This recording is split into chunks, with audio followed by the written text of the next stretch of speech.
যি ব্যক্তিক আমি আশা কৰি সকলো মান মৰ্যাদা কংগ্ৰেছ দিলে আৰু আমাক দলক গাদ্দাৰ বুলি তেওঁ গুচি গ'ল। আপোনালোকে চিন্তা কৰক, গাদ্দাৰ আমি না তেওঁ? দলৰ পৰা আমাৰ যিবিলাক আছে দাদা আছে পুৰণা কৰ্মী, তেওঁ আজি 3 মাহ আগত জইনিং কৰিলে।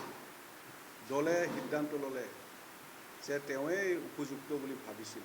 এতিয়া দলে কিমান বিশ্বাসত তেখেতক টিকেট দিছিল, আৰু সেই বিশ্বাস তেওঁ আমাৰ যি দলৰ ওদালগুৰি সমষ্টিৰ বাসী, আমাৰ জিলা কমিটি, ব্লক কমিটি, মণ্ডল কমিটি, বুথ কমিটি সকলোকো ঠগাই তেওঁ আমাৰ পৰা গুচি গ'ল।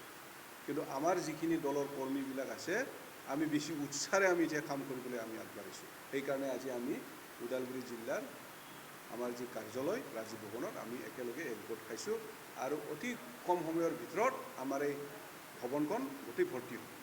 এতিয়া চাওক,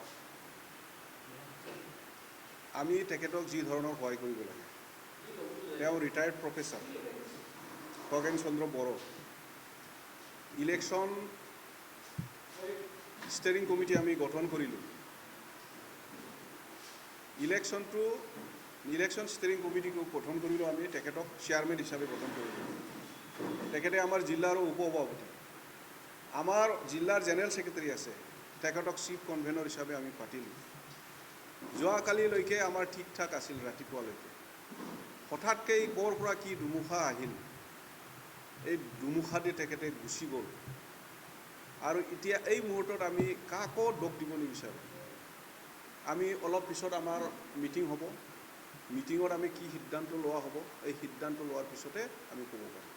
বিতংভাৱে এতিয়া কোৱাটো ঠিক নহয়, কিয়নো মই 11টা বজাতে গম পালোঁ। 11টাৰ পিছৰ পৰা মই এতিয়ালৈকে যোগাযোগ কৰিবলৈ বহুত চেষ্টা কৰিলোঁ। আমাৰ দলৰ জ্যেষ্ঠ নেতাসকলেও তেখেতক যোগাযোগ কৰিবৰ কাৰণে চেষ্টা কৰিছে, আৰু চেষ্টা কৰিলেও আমি বিফল হৈছোঁ। তেওঁ আমাৰ ফোন ৰিচিভ নকৰে, আৰু অলপ সময় পিছত আমি বুজিবলৈ পাম। এতিয়া কোৱাটো ঠিক নহয়। কংগ্ৰেছৰ আচলতে ভোটাৰ আছে, কিন্তু ইয়াৰ যিটো দলৰ সাংগঠনিক ভেটি একেবাৰে আমি এতিয়া মানে যিটো দেখিছোঁ, আমি বিগত এইকেইটা দিন আমি শুনি আছোঁ, কংগ্ৰেছৰ যিটো প্ৰচাৰ, কোনো মানে ইলেক্ট্ৰনিক মিডিয়াত যিটো প্ৰচাৰ, আমি আচলতে কংগ্ৰেছৰ কোনো এখন বিষয়ববীয়াক আমি নিজে বিচাৰি পোৱা নাছিলোঁ। গতিকে নিশ্চয় ক'ৰবাত কিবা কেনে লাগি আছিল নেকি আপোনাৰ? তেনেকুৱা লগা নাই। আমাৰ যি ধৰণৰ প্ৰচাৰ কৰিব লাগে, ওদালগুৰি সমষ্টিয়ে যিহেতুৱে ভিতৰে আমাৰ প্ৰাৰ্থীজনে যি ধৰণৰ মনত কি ভাবিছে আমি বুজি নাপাওঁ। বুজি নোপোৱাৰ কাৰণে আমি তেওঁ বা কি ভাবিছে, সেইকাৰণে প্ৰচাৰটো খুব সম্ভৱ কম হৈছিল। আৰু কিন্তু তেখেতে যেতিয়াই মোক কৈছিল যে সভাপতি হিচাপে আপুনি যাব লাগিব, মই গৈছিলোঁ। নিৰ্বাচনী কাৰ্যালয় আমি উদ্বোধন কৰিছোঁ, গাঁওবিলাকত মিটিং কৰিব লাগে কৰিছোঁ। তেখেতৰ ঘৰতো যোৱা শনিবাৰত আমি মিটিং কৰি আহিলোঁ। আৰু ইয়াতকৈ কি, য'ত মাতে তাতেই আমি গৈছিলোঁ। কেতিয়ালৈ আপোনাৰ তেওঁৰ লগত যোগাযোগ নোহোৱা? যোৱাকালি মই তেখেতৰ ঘৰত গৈছিলোঁ, 11টামান বজাত গৈছিলোঁ। তেখেতৰ লগত বহিছোঁ, আলোচনা কৰিছোঁ। আমাৰ দলৰ জ্যেষ্ঠ নেতাসকল আছে, জিলাৰ কমিটিৰ বিষয়ববীয়াসকল আছে, আৰু আমাৰ যিবিলাক ব্লক সভাপতিসকল আছিল, মণ্ডল সভাপতি আছিল, মোটামুটি আমি 50-60জনীয়া তেনেকুৱা তেখেতৰ ঘৰত যাই আমি আলোচনা কৰিছিলোঁ। তেতিয়ালৈকে ঠিকেই আছে। আমি বুজিব পৰা নাছিলোঁ যে তেখেতে যে ইমান মানে ভিতৰে কামটো কৰি আছে, আৰু কোন শক্তি সোমাই আছে আমিও বুজি পোৱা নাই, এতিয়ালৈকে বুজি পোৱা নাই। নিশ্চয় কোনোবা তৃতীয় শক্তি আছে নেকি? থাকিব। এইটো শাসকীয় পক্ষ থাকিব পাৰে নে বিৰোধী পক্ষ থাকিব পাৰে? বিৰোধীটো কেনেকৈ থাকিব? বিৰোধীটো আমিহে বিৰোধী। শাসকীয় আপোনালোকৰ প্ৰতিদ্বন্দ্বী কৰা ইয়াত আপোনাৰ টোটেল আছে, প্ৰাৰ্থীয়ে আছে 5জন। 4জন প্ৰাৰ্থী আছে। তাৰে ভিতৰত UPPL, BJP, আৰু কি কয় NDA, আৰু কংগ্ৰেছ, আৰু এজন ভোটাৰ। এই 4জনৰ ভিতৰত আপোনালোকে কাক সন্দেহ কৰে? এতিয়ালৈকে সন্দেহ কৰি পেলাই কোৱাটো ঠিক নহ'ব। অলপমান 2-3 ঘণ্টাৰ পিছত স্পষ্টকৈ ওলাই যাব। তেনেকুৱা পোৱা নাই, কিন্তু আছে ইয়াত, নিশ্চয় আছে। নিশ্চয় যদি নাথাকে, তেখেতে আজি আমি শুনিলোঁ গুৱাহাটীত যায় প্ৰেছ মিট দিছে। গুৱাহাটীত কি যাবলগীয়া আছে? প্ৰেছ মিট দিব লাগে আপোনালোকে আছে ইয়াত, আপোনালোকৰ মাজেদি দিব পাৰিতো নহয়।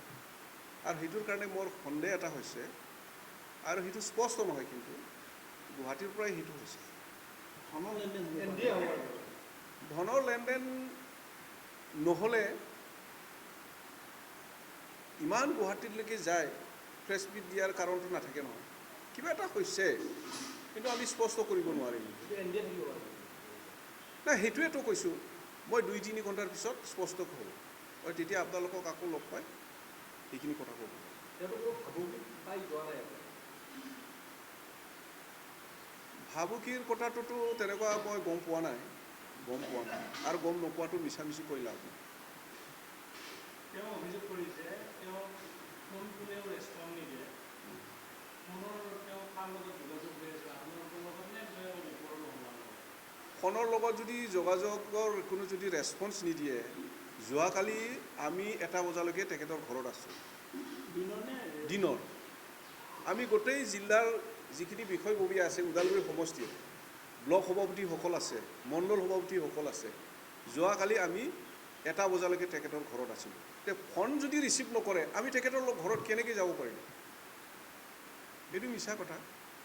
আৰু কাকবা যদি তেওঁ ফোন কৰাতে যদি ৰেছপন্স দিয়া নাই, সেইটোতো আমি নাজানো।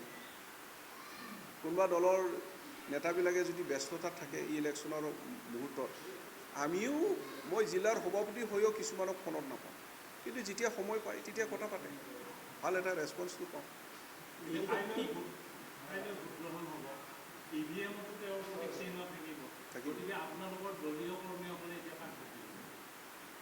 আমি এতিয়া অলপ পিছত আমি মিটিং বহিব। মিটিং বহাৰ পিছত কি কৰিব যায়, কি কৰিব পৰা যায়, আমাৰ আৰু ৰাষ্ট্ৰীয় দল হিচাপে আমাৰ নীতি আদৰ্শ আছে কংগ্ৰেছ দলৰ, আৰু কংগ্ৰেছ দলে সদায় আমি হাইকমাণ্ডৰ পৰা আমি তেওঁলোকৰ নিৰ্দেশটো মানো, আৰু APCCৰ পৰা আমাৰ এতিয়া এটা নিৰ্দেশ আহিব অলপ পিছত, সেই নিৰ্দেশ মতে আমি আমাৰ যিবিলাক কৰ্মীবিলাক আছে তেওঁলোকক আমি জনাই দিম।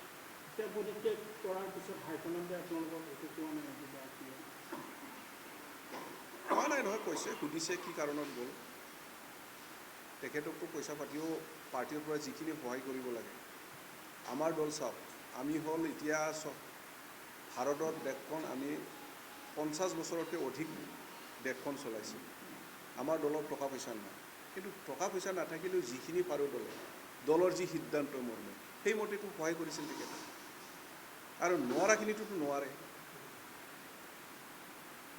সেইখিনিয়ে আৰু। তেওঁ কেতিয়াবা কৈছিল নেকি যে মই আচলতে মানসিক দ্বন্দ্বত ভুগি আছোঁ বা এনেকৈ কিবা? নাই, কোৱা নাই। মোৰ আগত কোৱা নাই, বেলেগৰ আগত যদি কৈছে মই নাজানো। তেওঁ এইটো সম্পূৰ্ণ আপোনালোকে ভাবে নেকি যে তেওঁ আচলতে প্ৰকৃততে কালি যিহেতুকে 1টা বজালৈ তেওঁ কোনো ধৰণৰ কথা শুনি পোৱা নাই বা তেনেধৰণৰ কথা আহি পোৱা নাই, নিশাটোৰ ভিতৰতে তেওঁ চেঞ্জ হৈ মানে এনেকৈ যোৱাৰ ক্ষেত্ৰত নিশ্চয় কৰিবৰ কাৰোবাৰ? নাই, এইখিনিতো থাকিব, নাথাকিলে কেনেকৈ গুৱাহাটী গৈ পাব?